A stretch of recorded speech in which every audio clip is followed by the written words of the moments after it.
Welcome to another Transformers Generations review. This time we're looking at the Voyager class Blitzwing figure. Now I know this is kind of a little bit of an older figure, but finally just picked this guy up. Didn't get Springer yet, maybe someday soon. But all his quality control parts aside, this figure is really cool. I like it a lot. I enjoyed most parts about this figure. Just a few little quirks here and there. First we'll be covering him in his jet mode, which is primarily this purple and tan. You can store the weapons underneath the wings, like so, but I prefer not to. Just an option. Also, if you really want, you can store this one gun up front, which looks a little bit better. And you can take this tank turret and bring it up front like that, but that just looks kind of silly to me, so I just kind of leave it tucked in under there. That's one of my biggest problem about this jet mode, is that the robot legs just constantly pop up because they never quite tab in right, and these pegs right here just tend to pop out constantly. But other than that, it's really cool. Looks like this at one point was intentionally molded or going to be just workable landing gear. Looked like it was designed to be able to pop up, but not too much anymore, because that would actually make it a little bit of a better looking jet if it had deployable landing gear, especially in the front. It has a rubber nose cone, which is give people a lot of problems, especially with this spring-loaded head. It gives me a little bit of problem, but it's nothing too bad. I got it in there right now. It doesn't look too bad. The only big problem I have with that is, or the figure, is the legs, which here in jet mode do kind of pop off, and the notorious shoulder problem with this figure, which I do intend to do the fix in the future. But for now, let's go ahead and transform him into his tank mode, which is pretty simple. Just take the whole nose cone and flip it down while flipping the tank gun up front. Bring nose cone down. Bring the legs out and pull them out a little bit.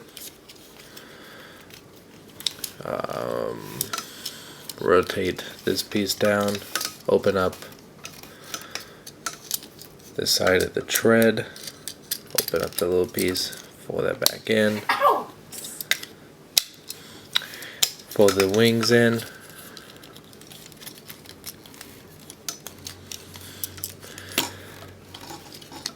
Do the same thing on this side.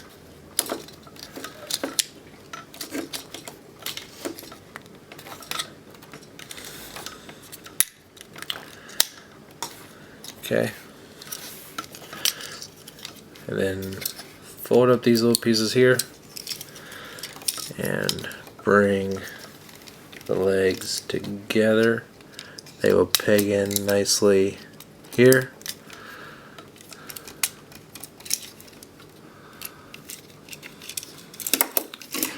And there's Blitzwing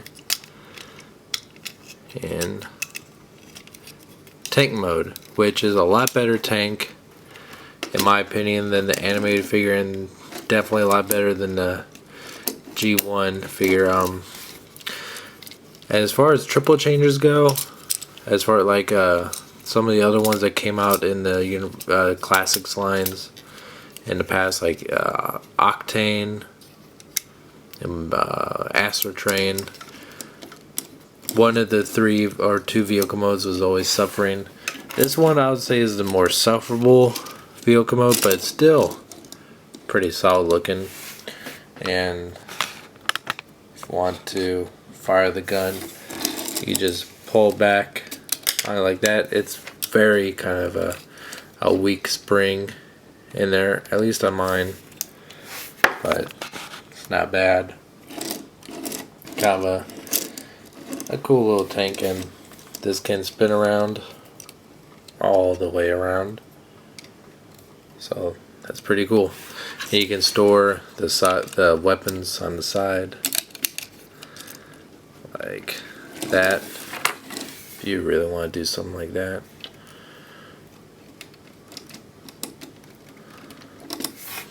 So yeah, gives it a little bit of additional weaponry.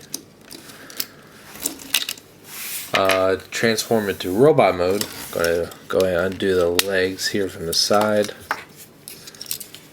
View it.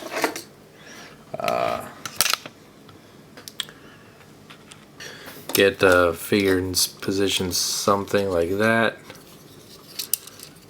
Bring legs around, snap them back forward. Open, shred, back up,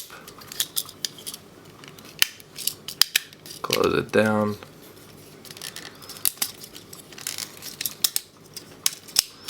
Now force the wings out a little bit.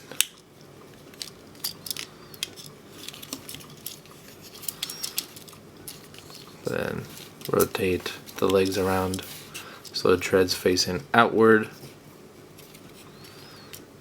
Open up his feet.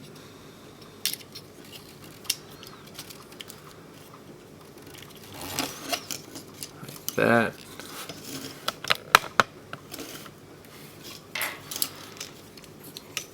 And then open up his arms. Bring down that arm around. And everyone's talked about the fix for these shoulders. With me just gotten this figure not too long ago. Haven't got around to it. Learned how to do it.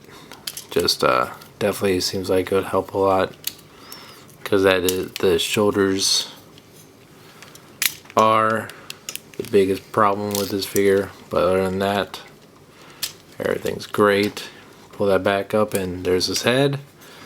And there he is in robot mode, and he looks really cool. Very reminiscent of the G1 counterpart, minus for the super loose screws, but he does inherit the anime Blitzwing's trademark triple changing face, where his kind of replaced the brute angry face from anime with his more kind of traditional G1 face, which also kind of is what that was based on, and switch it down, kind of create that more intelligent monocule eye face. And do one more time. You got that crazy red eyes, mouth, face, which I never did care for. That's just weird. I just prefer to use it on the stock face, which is my favorite. And of course, the problem with the shoulders is that this tab will occasionally stay in place, but as soon as you try to move it, it just goes all over the place. And the fix is you take the screws out of the back here and basically need to file these two halves across this crease till they become a little bit more flush, and that creates a little bit more surface tension for these pieces to stay in place, so the shoulders aren't so crappy. His head can rotate all the way around. His shoulders 360. His shoulders also go up and down. Bicep swivel, a 90-degree shoulder cut. No waist, no hip, or a little bit of hip. His hips go in and out. has 90-degree bend in the knee, and because of the nature of his ball jointed feet, you can get some pretty good foot articulation. And of course, he can take his sword, put it in his hand, which I don't think he was really known for having a sword, but that might be just me. Put his gun in his other hand, and he looks really cool. I like him a lot. I like him a lot better than I thought I would, because I remember seeing the prototype pictures. I had discussed it on Primecast before, that I wasn't really too impressed with this one at first, but then it grew on me, and I'm not disappointed at all. Just the shoulders are really annoying, and they're just trying to make, it's a problem with Grimlock.